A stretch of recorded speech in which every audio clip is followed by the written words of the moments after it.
Alors ce Canon R7 avec le Sigma 150-600 EF et l'adaptateur EF-R, c'est Objectif Foxlock qui me les a prêtés, pile poil pour ce test, mais je vous en parle un peu plus tard. Alors pourquoi ce combo? Eh bien parce qu'à 2500 €, c'est le meilleur rapport qualité-prix pour les débutants. Vous avez un super autofocus, une focale équivalente à 960 mm et c'est un setup entièrement tropicalisé. Je l'ai testé dans 3 situations bien différentes que vous allez pouvoir découvrir, mais commençons d'abord par quelques chiffres. Alors le Canon R7, il a 32 mégapixels.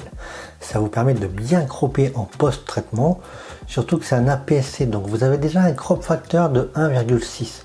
Ce qui fait que votre Sigma 150-600, qui est une super qualité optique et qui est tropicalisé, devient un 960 mm.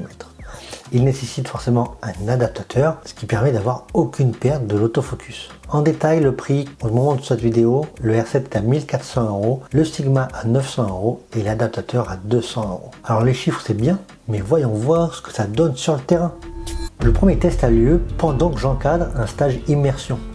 Et le moins qu'on puisse dire, c'est que la tropicalisation, elle a été mise à rude épreuve. On affronte une pluie battante. Mais malgré ça, l'appareil tient le coup et surtout l'autofocus, il suit très bien les serres. En même temps, vu la taille de celui-là, c'est pas dur. On verra après si ça fonctionne aussi bien sur les petits oiseaux. J'en profite aussi pour tester la rafale mécanique.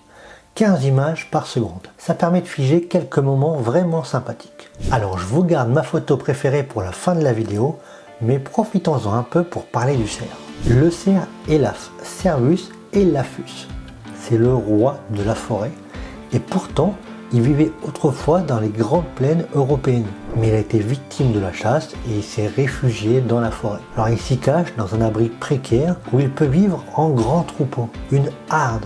Pour le trouver, rien de mieux que le brame, mais ceci est une autre aventure. Quitte à être en forêt, on pourrait s'enfoncer un peu plus profondément, à la recherche d'un autre animal, plus courant mais plus discret, le sanglier. Cette première rencontre, elle sera extrêmement éphémère, mais elle va me permettre de tester la montée en ISO. C'est vraiment ma meilleure photo de sanglier à ce jour, et on voit que même à 6400 ISO, la photo elle est nickel après un post-traitement. Il faut aussi prendre en compte que pour être sûr d'avoir une photo nette, je suis quand même à f7.1, donc je suis pas ouvert à fond, et je suis à 1/500e. C'est quand même impressionnant parce qu'on a un super piqué et la photo est bien nette. Bon, tester l'autofocus sur un animal de plus de 100 kg, c'est facile, mais ça donne quoi sur des espèces plus petites, plus loin et dans des conditions de lumière moins contrastées? Direction le second test près d'un étang. Mais avant ça, je voudrais vous parler rapidement d'Objectif Foxlock qui m'a prêté gratuitement cet équipement pour que je puisse le tester pour vous. Objectif Foxlock, c'est une entreprise qui propose du matériel photo à la location. C'est parfait pour plein de choses.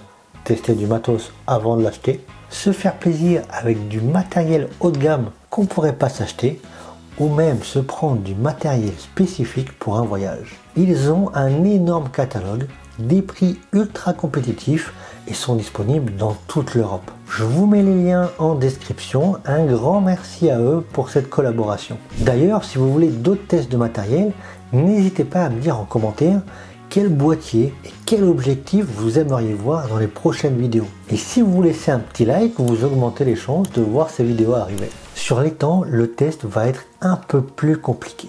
Le ciel est nuageux, l'eau réverbe beaucoup et on va commencer directement avec un héron qui se fond bien dans le décor. On voit que l'autofocus prend parfois la tâche du héron pour un œil, mais on est à 600 mm.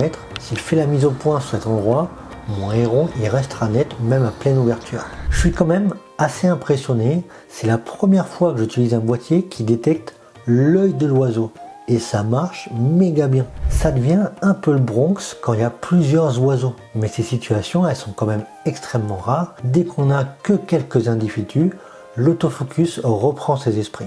Alors les clichés que je vais vous montrer, ils sont pas foufou, mais le but était de tester l'autofocus dans ces conditions. J'ai recroisé le héron et un petit groupe de bernaches du Canada par la suite. Je vous mettrai une fois encore les photos à la fin. J'adore les bernaches, Branta canadensis. D'ailleurs là-bas, on l'appelle outarde. C'est une espèce introduite qui a colonisé tous nos espaces verts en milieu urbain. Mais leur comportement est tellement drôle, j'adore les observer. Et puis elles sont pas du tout farouches. Je me rappelle que quand j'avais testé le monopode, elle m'avait fait une belle surprise. Et pendant que je photographiais mes petites bernaches, j'ai entendu du bruit derrière moi. Et je suis tombé sur un petit mammifère. Un vrai coup de chance parce que je regardais plutôt côté étang. On voit que l'autofocus, il a un peu galéré, mais c'est de ma faute et en même temps, il y a pas mal de végétation. Mais c'est de ma faute parce que je maîtrise pas encore le setup de Canon et en même temps, il y a pas mal de végétation. C'est quand même top de croiser un petit lapin comme ça. Je suis un peu en plongée, je peux pas me mettre au sol parce que je veux pas le faire fuir, mais ça me donne envie de leur dédier une petite vidéo. Dites-moi si ça vous tente, j'adorerais vous faire découvrir cette espèce. J'ai continué mon chemin en mettant l'autofocus au défi sur diverses situations. Et je suis franchement étonné. Une fois que l'autofocus il est sur un animal, il ne le lâche plus du tout. C'est un vrai plaisir. Et quand il y a plusieurs individus et que l'autofocus n'a pas perdu des esprits, on peut sélectionner celui qu'on veut. Et ça c'est vraiment bien dans ce genre de situation où il y a plein d'oiseaux et où on veut juste photographier le signe. Au moment de partir, j'ai encore eu une chance incroyable. J'ai pas pu filmer l'écran du boîtier et filmer ce que je voyais en même temps, mais ce petit écureuil a égayé ma journée. Ils sont hyper actifs juste avant l'hiver pour préparer leurs provisions. Il faut à la fois prendre du bois et faire des réserves. Ça donne l'occasion de les observer et de les photographier. En essayant de le photographier, j'ai trouvé un petit défaut sur le R7. Je voulais pas l'effrayer, donc je suis passé en obturateur électronique.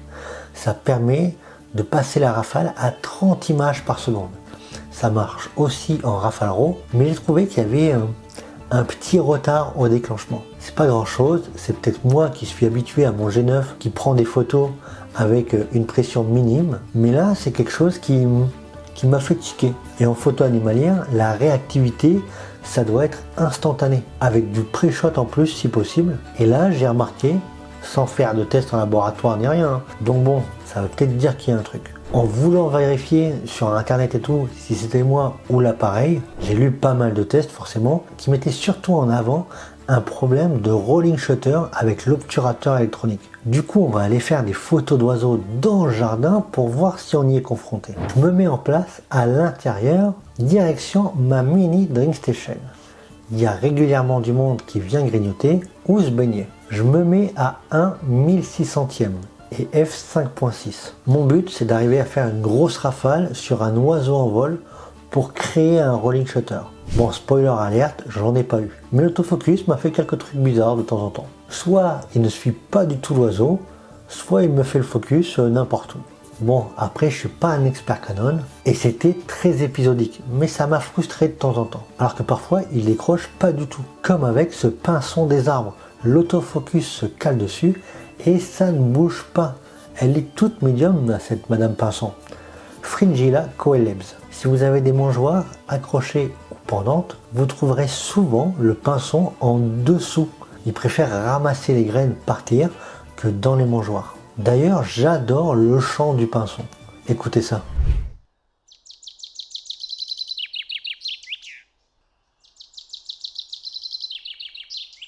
Alors avant de vous montrer mes photos préférées prises avec ce R7 et le Sigma 150-600, refaisons le tour des avantages et les inconvénients de ce combo. Et bien sûr, on commence par les inconvénients. Personnellement, le poids est un gros inconvénient. Vous êtes à 2,5 kg au total. On monte même à 3,2 kg si vous prenez le Sigma en version sport. Donc là, on oublie la lanière de cou. C'est soit trépied, et il faut le porter aussi, soit un harnais. Et du coup, à main levée, ça peut vite poser sur de longues sessions. Et ça joue sur le deuxième défaut du R7, la stabilisation. Franchement, j'ai trouvé qu'elle était vraiment pas folle. Elle est uniquement optique. On parle aussi de stabilisation IBIS, mais elle permet pas d'effacer le flou de bouger quand on baisse la vitesse d'obturation. Et pour moi qui adore à être à main levée, parfois proche du sol, j'ai noté du flux de bouger à 1/500e alors que j'étais à 300 mm. C'est principalement dû au fait qu'on utilise un adaptateur et un objectif d'une marque tiers. Peut-être qu'on n'aurait pas le problème avec un objectif Canon, mais c'est pas le même prix non plus. Troisième inconvénient, les boutons. Alors c'est un tout petit détail, mais le bouton on-off, il y a un dernier cran pour la vidéo. Et plusieurs fois, j'ai foutu le truc en mode vidéo sans y faire attention. Et dernier petit truc, le rolling shutter. Si vous faites pas de vidéo, vous ne devriez pas être embêté. Mais c'est vrai qu'en 4K 60 fps, c'est un problème récurrent. Alors on oublie les beaux ralentis, mais si vous faites que de la photo, vous ne rencontrerez jamais le problème. Passons maintenant aux avantages de ce setup. Pour moi, c'est la polyvalence totale. Vous pouvez aussi bien photographier des passereaux que des cerfs. Il est entièrement tropicalisé, testé sous le déluge. Il y a un autofocus qui est vraiment super bon. Sur l'œil de l'animal. Et surtout, vous avez une portée de 960 mm. C'est imbattable. Et tout ça pour 2500 € d'occasion. Mais je peux comprendre que 2500 €, ça reste un budget. Surtout que je ne parle que du boîtier et de l'objectif. Mais si tu n'as pas les moyens de t'offrir ce matériel, j'ai fait une vidéo pour débuter la photo animalière pas chère. Tu trouveras les meilleurs conseils pour faire des économies. Je vous laisse avec les plus belles photos de cette sortie. Prenez soin de vous et de la nature.